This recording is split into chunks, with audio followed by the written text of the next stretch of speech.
శ్రీశైలంలోని చెంచు గిరిజనుల కోసం AP CM Chandrababu ప్రభుత్వం కీలక నిర్ణయం తీసుకుంది. చెంచులకు ప్రతి నెలలో ఒకరోజు ప్రత్యేకంగా స్వామివారి స్పర్శ దర్శనం కల్పించాలని నిర్ణయించింది. నిర్ణయాన్ని ట్రస్ట్ బోర్డు సమీక్ష సమావేశంలో చైర్మన్ రమేష్ నాయుడు ఆమోదం తెలిపారు.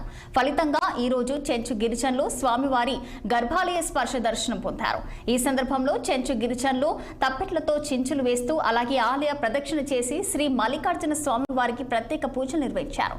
ఈ సందర్భంగా చైర్మన్ రమేష్ నాయుడు మాట్లాడుతూ శ్రీశైలంలో మొదటిసారిగా చెంచు గిరిజనులకు స్వామివారి సర్పదర్శనం కల్పించిన సందర్భంగా పేర్కొన్నారు. రాబోయే రోజుల్లో అడవుల్లో నివసించే ఇతర చెంచు గిరిజనులకు ఇదే ప్రత్యేక అవకాశం కల్పించబడుతుందని ఆలయం వెల్లడించారు. ఇక ముఖ్యంగా ముక్కోటి ఏకాదశి పర్వదినం రోజున సుమారు 200 మంది చెంచు గిరిజనులు ఉచితంగా స్వామివారి స్పర్శ దర్శనం పొందారని ఆయన తెలిపారు.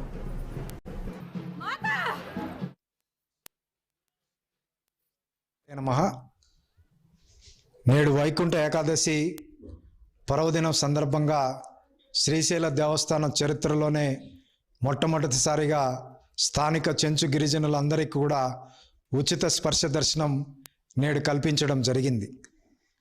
కూటమి ప్రభుత్వం అధికారంలోకి వచ్చిన తర్వాత శ్రీశైలం ట్రస్ట్ బోర్డు ఏర్పడిన తర్వాత చైర్మన్గా నేను పదవీ బాధ్యతలు స్వీకరించిన తర్వాత బిర్సా ముండా జయంతి సందర్భంగా శ్రీశైలం దగ్గరలో ఉన్నటువంటి మేకలబండ చెంచు గిరిజన గ్రామానికి వెళ్ళి కార్యక్రమంలో పాల్గొన్నప్పుడు స్థానికంగా ఉన్న చెంచులందరూ కూడా అయ్యా ఈ క్షేత్రం మా పూర్వీకులందరూ ప్రథమ పూజారులుగా ఉన్నారు, ఈ క్షేత్రానికి కాపలదాలుగా ఉన్నారు, ఇక్కడికి వచ్చిన శివాజీకి కూడా ఆనాడు మా చెంచు గిరిజనులే రక్షణగా ఉన్నారు.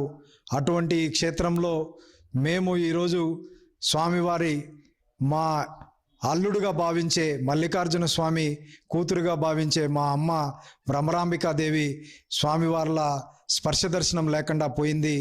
స్వామివారు దినదినాభివృద్ధి చెంది ఆలయం పెద్దదై పెరిగి రూల్స్ రెగ్యులేషన్ మారిన కారణంగా మాకు అవకాశం లేకుండా పోయింది, మీరు కల్పించండి అని చెప్పిన వెంటనే మేము మా బోర్డు సభ్యులతో అధికారులతో మాట్లాడి లాస్ట్ బోర్డు మీటింగ్లో దీన్ని ఆమోదించి ఈరోజు ఈ పరమ పవిత్రమైన వైకుంఠ ఏకాదశి నాడు